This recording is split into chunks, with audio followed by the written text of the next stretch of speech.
The role of cavalry in ancient armies emerged slowly, but ultimately reshaped the nature of warfare as human societies learned not only to domesticate the horse, but also to integrate it effectively into military systems.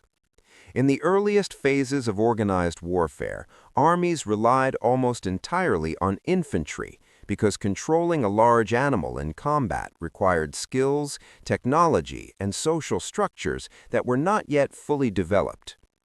The first major military use of horses appeared with chariots in Bronze Age civilizations such as Sumer, Assyria, Egypt, and the Hittite world.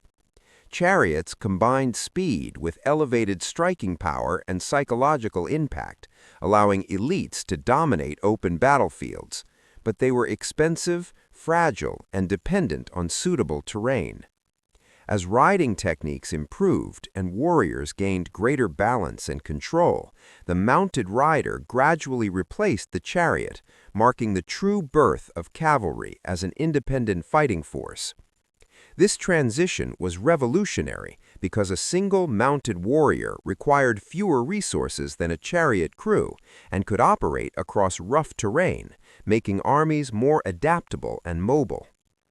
Among the nomadic cultures of the Eurasian steppes, where life itself revolved around the horse, cavalry warfare reached an advanced level very early, with mounted archers mastering hit-and-run tactics that exploited speed, endurance, and distance to exhaust and disorganize slower enemies.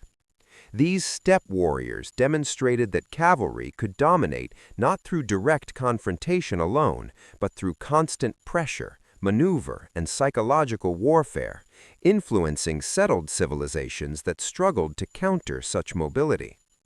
As ancient states expanded and centralized, cavalry became an essential component of imperial power, particularly in vast territories where communication, patrol, and rapid response were crucial.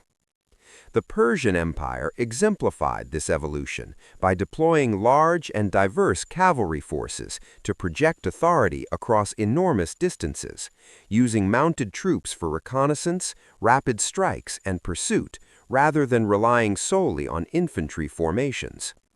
In the later ancient period, technological and tactical developments led to the rise of heavy cavalry, including cataphracts, whose armored riders and horses embodied a shift toward direct shock combat capable of breaking formations through sheer impact. This evolution reflected broader changes in warfare, where increased armor, training, and coordination transformed cavalry from a supporting element into a decisive force in its own right. Across centuries, cavalry consistently shaped military strategy by introducing speed, flexibility, and operational depth, influencing how battles were fought and how empires were maintained. And its legacy would continue to dominate warfare well beyond antiquity, forming the foundation of medieval mounted combat and the enduring association between power, mobility, and the horse.